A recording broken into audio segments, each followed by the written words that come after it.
Gross. That was That is really Merrill gross. Garbus's spring break sandal, and she's wearing it here in the Totally nasty. summertime at the Pitchfork Music Festival.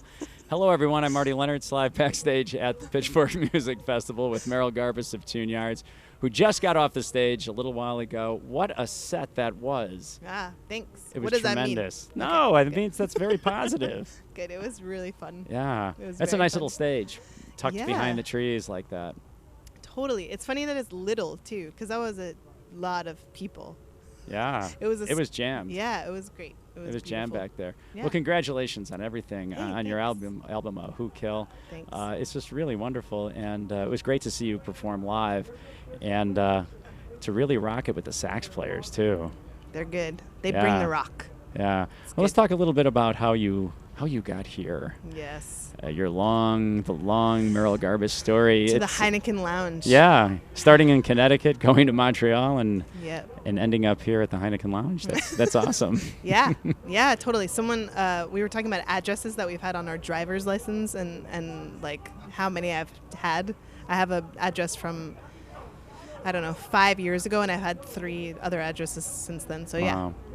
it's been a journey. Yeah, well, music has been in your life for a long time. Your parents, your father was an old-timey Yeah. violin player. Yep.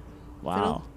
Old time fiddle. My mom plays harpsichord, accordion, piano mostly. So music Keyboardist. was in your house all the time. Yeah, definitely. Yeah, but you didn't really gravitate to old-timey music.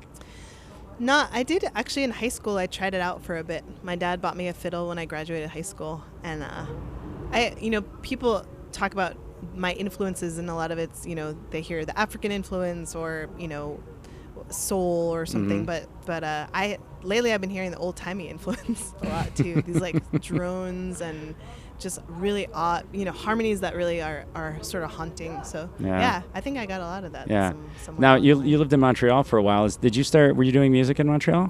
Yeah, that's sort of where I started Yeah. rock bands. Yeah, it's quite a music city. Oh yeah. My totally. gosh. You can live for cheap. Yeah. That's what we musicians need. cheap eats, cheap places to live. Yeah. And now, what were you doing when you were in Montreal? Like, what kind of music were you playing? What were you doing? I played in a band called Sister Suvi that I started with my friend Patrick, who now has a band called Pat Jordash. And the two of us, we sort of came from, he was playing classical and jazz guitar, and I had just gotten this ukulele, and we started a band, and then eventually we just wanted drums, so it became a rock band. Mm. Became more amplified. I don't know what, it was definitely, the drummer Nico Dan and Patrick are both jazz trained, so there's this element of experimental, sort of avant-garde to more traditional folk rock, I guess. That sounds horrifying. But it was fun. I learned a lot. Yeah. And we did a lot of touring, and that's how I really learned how to book my own shows and, get in a car and just do it and make connections with bands around the country and around the world. It was great. Yeah, we're talking with Merrill Garbus of tUnE-yArDs here backstage at Pitchfork, and then you left Montreal and you ended up out on the West Coast. Whew, that's a really good question. Well, Nate, I met Nate Brenner. We had met a long time ago, but I moved to the West Coast to be closer to him, and he was living in Oakland. And I'm not a Canadian citizen, so it was time for me to find a way to be legal somewhere. So I came back to the States, to California. Yeah. And is that around the time, or just a bit after that, you started working on the Bird Brains album? Bird Brains actually was all in Montreal. And Oh, really? Yeah. Bird Brains was actually, it was before I moved to Montreal I started working on it. So it was sort of 3 years in the making, which when you do it all in a, little handheld recorder, it takes 3 years to do. Now, was that with the little digital handheld recorder? Yeah. It's just the little Sony, Yeah, like I you know exactly what that is. do an yeah. interview on. Yeah. Yeah. Wow, when you recorded all the vocals on that. Yeah. And then when I couldn't, when I did this album, my vocals sounded weird to me because I it bet. wasn't through that. I know. I was going to ask you that. It must have been different for you singing into a microphone in an actual studio for the Who Kill record, right? Oh, yeah. It picks up everything. Yeah. The little dictaphone thing is, very forgiving. It compresses everything, and it's really, yeah. It's got an effect to it. Well, that's really cool. It's interesting that you used the little handheld recorder like that, because you also had a lot of snippets of like children or people in the neighborhood, or Yeah. you just worked everyone into the record.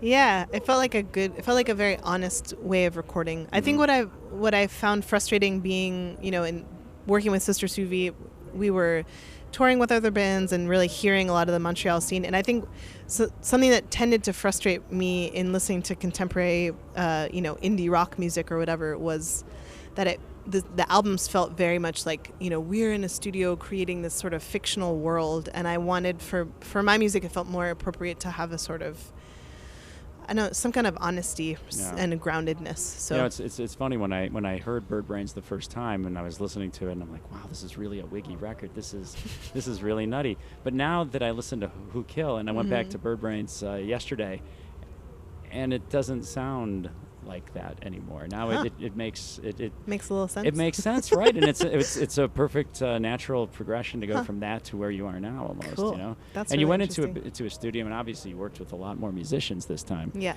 The big horn sections, say like for business, that's usually like 5 or 6 sax players in the studio for that. It was actually 2. It sure sounds like it.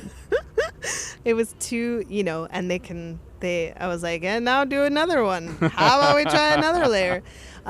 It was great to have 2. I mean, I think that happens a lot lately of just like having one string player overdub an entire orchestra of things. And Casey and Matt really work really well together, and they're very different in their in their choices. And I think that works well when they come together and really do their thing. Yeah. Well, your music has a real Afro-pop sound to it. Now, you spent some time in Africa? A bit, yeah. But I also, it was a lot of sort of, before and after traveling to Africa, of just appreciating the culture, learning Kiswahili language, and had a radio show in college called Muziki Roots. Oh, yeah. Muziki Roots. You're listening to WOZQ. This is Muziki Roots. Yeah. I'm a real big fan of African music, of all, from all over Africa. So, and the world. Well, it's pretty ambitious to work that stuff into your music. You feel a little Paul Simon-ish doing something like that. I mean, it does bring the music and the sound to people who possibly aren't really aware of it. Yeah, I mean, it's really complicated. I would never say that I feel Paul Simon-ish because he's a huge hero of mine, and I would be I feel humbled by his existence. But that said, yeah, it brings up a lot of controversial issues in myself even. I mean, let alone, as soon as you start talking about it. But I guess I was very depressed all through my early 20s, mid-20s, late 20s. 20s were not good. And I think by the end of my 20s, I was just like, you know what? I just got to do what I hear in my head. And I have to do it to sort of survive and live as a person, let alone, an artist and a musician. And it's what's in there somewhere. And I think what's been important to me is just to talk about it, and talk about the fact that it's complicated to be, a white girl who grew up in an upper middle class household with many privileges, a university education, taking this music from cultures that I really know nothing about. I think it is confusing and should be, I was talking with Jim DeRogatis about just having these discussions, that music can bring up all these really, really huge issues that we need to discuss. And that's all, if I can do that, if I'm willing to sort of talk about it, then I feel like that's sort of the best I can do. Right. Now, in terms of your live performance, with the music, I mean, I said that it made perfect sense now when I listen to the 2 records, but texturally and dynamically, they're totally different. How is it performing these songs live now in your show? Has it changed a lot over the years? I mean, over the 2 records? Yeah, I think it's a good question. Hard to think back to the old days. It used to just be me, and so I'd be doing, like Hatari or some song like that, where it's just, it was all eyes on me, and that was in some ways a lot harder, but in some ways, excuse me, a lot easier because it was, I knew exactly what was happening in my compact little world. I think with the saxophones especially, it's this way of letting go that at a certain point in business, say there's a point where they just sort of send it over the edge, and then we're just like, wee, falling. And that's a really great sensation. And then also, Nate Brenner was a huge, like, we toured on Bird Brains together for a long time, and then developed these new songs together. So that's been a huge change for me, is to have his musical input and like incredible bass playing as part of the roots of the band now. Yeah, you've done some producing this year too. You worked with Dow and Mara. Tao and Mira, yeah. Have you known them for a while? Tao took me on tour. That was my first tour actually as tUnE-yArDs. She took me to open for her, and she's been a big supporter from the very get-go, and we've become really great friends. And she sort of brought me into the folds of that project. And Mira's music I'd known from friends passing it on and saying, you got to listen to this woman. And it was so intense. It was like 10 days that we did so much of that album.